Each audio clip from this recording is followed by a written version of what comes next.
বিচার চাই, বিচার চাই, বিচার চাই। কলকাতার অভিনেত্রী নয়, পশ্চিম বাংলার গরিব মানুষদের দেখতে হবে, দেখতে হবে, দেখতে হবে। কলকাতার অভিনেত্রী নয়, পশ্চিম বাংলার গরিব মানুষদের দেখতে হবে, দেখতে হবে, দেখতে হবে। কলকাতার এলিট ক্লাসের দালাল দূর হটো, দূর হটো, দূর হটো। কলকাতার এলিট ক্লাসের দালাল দূর হটো।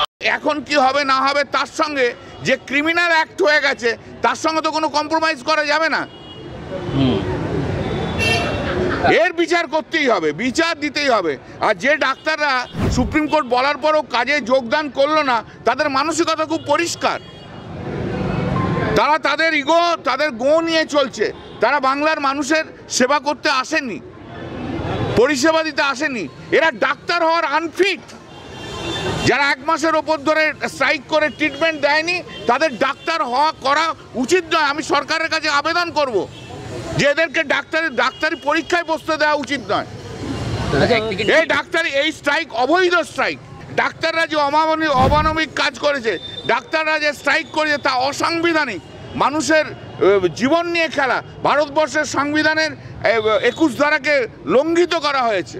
অতএব এর বিচার চাই। ৭৫০০ জুনিয়র ডক্টরদের জন্য যদি রাজ্যের স্বাস্থ্য ব্যবস্থা ভেঙে পড়ে, তাহলে সেই রাজ্যের স্বাস্থ্য ব্যবস্থা নিয়ে আমার কিন্তু খুব প্রশ্ন থেকে যাচ্ছে।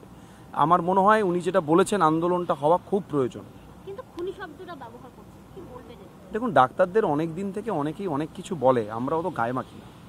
আমাদের এইসব বিষয়ে প্রতিক্রিয়া দেওয়ার কোনো খুব একটা সময় নেই বেসিক্যালি। কারণ আমাদের যে লেভেলে ডিউটি করতে হয়, যে পরিমাণ পেশেন্টের লোড সামলাতে হয়, সেইখানে আমাদেরকে অনেক কিছু বলে।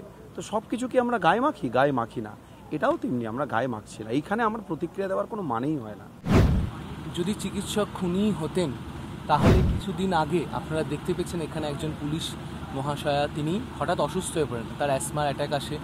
আমরা এখানে তড়িঘড়ি সবাই চেষ্টা করি কোনো মতে একটা ইনহেলার জোগাড় করা হয়, তাকে তার চিকিৎসার জন্য পাঠানো হয় এবং আমাদের এখান থেকে ডাক্তাররা যান যাতে তিনি সঠিকভাবে নিয়ে যান।